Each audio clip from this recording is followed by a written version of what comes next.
तो बच्चों, अब तक हमने इस अध्याय में यानी 7वें अध्याय में पौधों के कुछ मुख्य प्रकारों को जाना था और आज की कक्षा में हम पौधों के जो विभिन्न भाग हैं उनमें से 2 मुख्य भाग यानी तना और पत्ती के बारे में जानने वाले हैं। तो बच्चों शुरू करते हैं।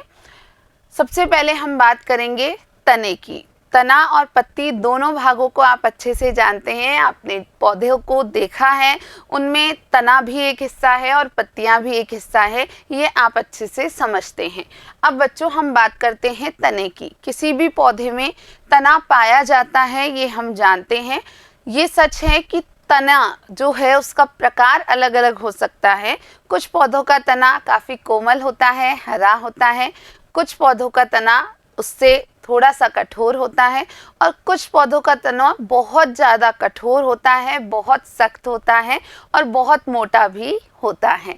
लेकिन तना किसी भी प्रकार का हो वह विशिष्ट कार्य जरूर करता है, यानी तने के कुछ मुख्य कार्य होते हैं, उस कार्य को आपको ज़रूर समझना चाहिए। तो सबसे पहली बात, तना जल के संवहन का कार्य करता है। बच्चों संवहन का अर्थ होता है इधर से उधर लेकर के जाना। तो आपको जानना ये है कि जल का संवहन यानी जल को एक स्थान से दूसरे स्थान तक पहुंचाना, पौधे के अंदर ये कार्य तना करता है। आप ध्यान रखें, जैसे हम इस तने की बात करें तो ये तना नीचे से जुड़ा हुआ है और यहाँ से ये जो भी पदार्थ हैं उनको ऊपर की ओर पहुंचाता है या ऊपर की ओर लेकर जाता है। तो ये बहुत साधारण सी बात है कि जब जल को तना संवहन करता है, इधर उधर लेकर जाता है, तो उसी के साथ जल में विलीन खनिज जल के साथ तने में ऊपर पहुंच जाते हैं। ये एक महत्वपूर्ण कार्य है तने का, क्योंकि जल को यह ऊपर पहुंचा पाता है। तो जल में जो भी मुख्य पदार्थ खनिजों के रूप में होते हैं वो सभी पदार्थ तने में ऊपर की ओर पहुंच जाते हैं या तने के साथ ऊपर की ओर पहुंच जाते हैं। आप ध्यान रखेंगे बच्चों, जो ये मुख्य पदार्थ हैं ये पौधे के विभिन्न भागों के लिए आवश्यक होते हैं और ये बहुत महत्वपूर्ण कार्य तने के द्वारा ही किया जाता है। अब बच्चों यहाँ चित्र में हम देख पा रहे हैं कि तने में जल ऊपर की ओर चढ़ता है। आप देखें कि जैसे जैसे तना इधर उधर शाखाओं में फैलता है उधर उधर वो जल को पहुंचा पाता है। उसके अलावा तने के खुले सिर का एक चित्र आप यहाँ देख पा रहे हैं। तो ये जो बीच में आप गोले से देख रहे हैं, ये जो आकार देख रहे हैं, इनके द्वारा ही वास्तव में तना जल को व अन्य पदार्थों को ऊपर की ओर पहुंचा पाता है। आगे चलते हैं बच्चों। तने के अलावा हमें बात करनी है पत्ती की। पत्तियां आपने बहुत अच्छे से देखी होंगी। पत्तियों की बात करें तो एक पौधे में पत्तियां आसानी से नज़र आ जाती हैं हमें। तो पत्तियां वास्तव में तने की शाखाओं से जुड़ी होती हैं। तो पत्ती की संरचना हम यहाँ देख पा रहे हैं बच्चों। तो पत्ती का वह भाग जिसके द्वारा वह तने से जुड़ी है उसे क्या कहते हैं? उसे पर्णवृंत कहते हैं। जरूर याद रखिएगा बच्चों कि पत्ती जहाँ से ये हिस्सा है ये तना है और यहाँ से पत्ती इस तने से जुड़ी है। तो यह हिस्सा क्या कहलाता है बच्चों? पर्णवृंत कहलाता है। तो पर्णवृंत क्या है? पर्णवृंत पत्ती का वह हिस्सा है जहाँ से वह तने से जुड़ी होती है। उसके अलावा एक दूसरा भाग पत्ती का जो मुख्य भाग है, जो चपटा हरा भाग है, उसको हम या तो फलक कहते हैं या पटल कहते हैं। बच्चों एक ही बात है, यदि पटल लिखा हो या फलक लिखा हो, मैं यहाँ लिख देती हूँ एक बार, फलक या पटल एक ही बात होती है। इस बात को आप जरूर ध्यान रखेंगे। तो पत्ती के 2 मुख्य भाग हो गए, पर्णवृंत और फलक। ध्यान रखेंगे इस बात को। आगे चलते हैं बच्चों। अब पत्ती के बारे में हमें कुछ और भी समझना है, कुछ महत्वपूर्ण बात समझनी है। आप यहाँ इन पत्तियों को देखिए। यहाँ ये जो बीच में रेखा आपको नजर आ रही है, देख पा रहे हैं आप इसको? बहुत आसानी से आप इसे देख सकते हैं। तो यहाँ ये जो अलग अलग रचनाएं हैं जो रेखाओं के रूप में आपको दिख रही हैं, इन्हें क्या कहते हैं? शिरा कहते हैं। तो पत्ती में उपस्थित रैखिक संरचनाओं को, जो रेखा जैसी संरचनाएं हैं या रेखीय रूप की संरचनाएं हैं, इन्हें ही क्या कहा जाता है बच्चों? इन्हें शिरा कहा जाता है। और इन्हीं शिराओं में से एक जो बीच में उपस्थित मोटी शिरा है, जिसकी हम यहाँ बात कर रहे थे, यह मोटी शिरा ही क्या कहलाती है बच्चों? मध्य शिरा कहलाती है। जरूर ध्यान रखेंगे कि पत्ती के मध्य भाग में उपस्थित एक मोटी शिरा होती है और यह मोटी शिरा ही मध्य शिरा कहलाती है। उसके अलावा इन दोनों पत्तियों में आपको कुछ स्पष्ट अंतर नजर आ रहे होंगे बच्चों, तो इसे समझते हैं। पहली बात, पत्तियों पर शिराओं द्वारा बनाया गया डिजाइन उसे कहा जाता है शिरा विन्यास। आप देख रहे हैं कि यहाँ एक विशेष प्रकार का डिजाइन बनकर आ रहा है। इस तरीके से ये डिजाइन है, आप आसानी से देख पा रहे हैं यहाँ पर, जबकि यहाँ पर ये डिजाइन कुछ इस प्रकार का है। तो ये जो डिजाइन है, इसी डिजाइन को क्या कहते हैं? शिरा विन्यास कहते हैं। तो ध्यान रखेंगे कि पत्तियों पर उपस्थित जो शिराएं हैं, जो विशेष प्रकार के डिजाइन का निर्माण करती हैं, उस डिजाइन को ही शिरा विन्यास कहा जाता है। तीसरी बात, ये जो शिरा विन्यास है ये अलग अलग प्रकार का हो सकता है। ये दो प्रकार के शिरा विन्यास यहाँ हम देख रहे हैं। एक है जालिका रूपी शिरा विन्यास, जो यहाँ इस पत्ती में नजर आ रहा है, और दूसरा है समांतर या समानांतर शिरा विन्यास। तो ये दोनों प्रकार के शिरा विन्यास आपको समझने हैं बच्चों। तो पहली शिरा विन्यास की हम बात करते हैं, तो इसे कैसे परिभाषित किया जाए? यदि डिजाइन मध्य शिरा के दोनों ओर जाल जैसा होता है तो यह शिरा विन्यास जालिका रूपी शिरा विन्यास कहलाता है। आप देख रहे हैं कि मध्य शिरा है और उसके दोनों तरफ विभिन्न शिराएं हैं, तो इस प्रकार के शिरा विन्यास को क्या कहते हैं बच्चों? जाल रूपी शिरा विन्यास कहते हैं।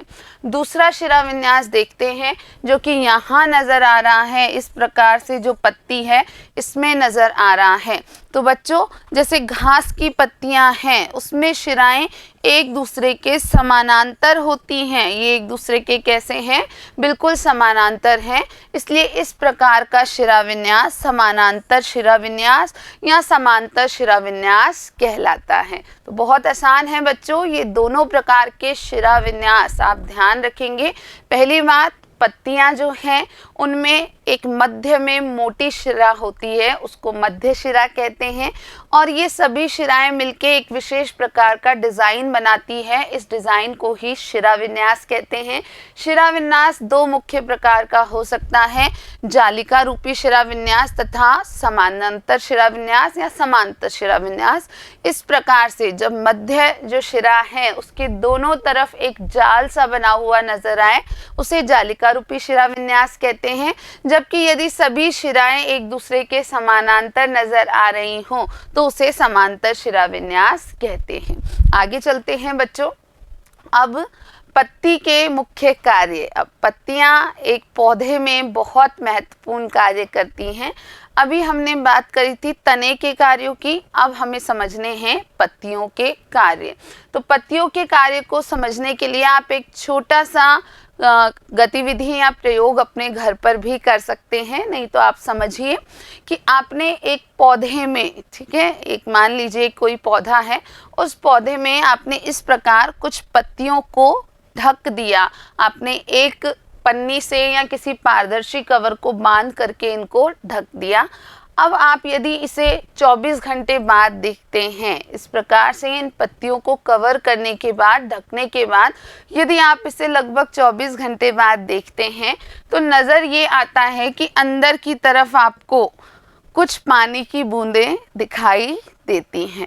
ये पानी की बूंदें जो आप देख पा रहे हैं, वास्तव में ये पानी की बूंदें पत्तियों से ही निकली होती हैं, और ये जो कार्य है पत्तियों का, इसी को कहते हैं वाष्पोत्सर्जन।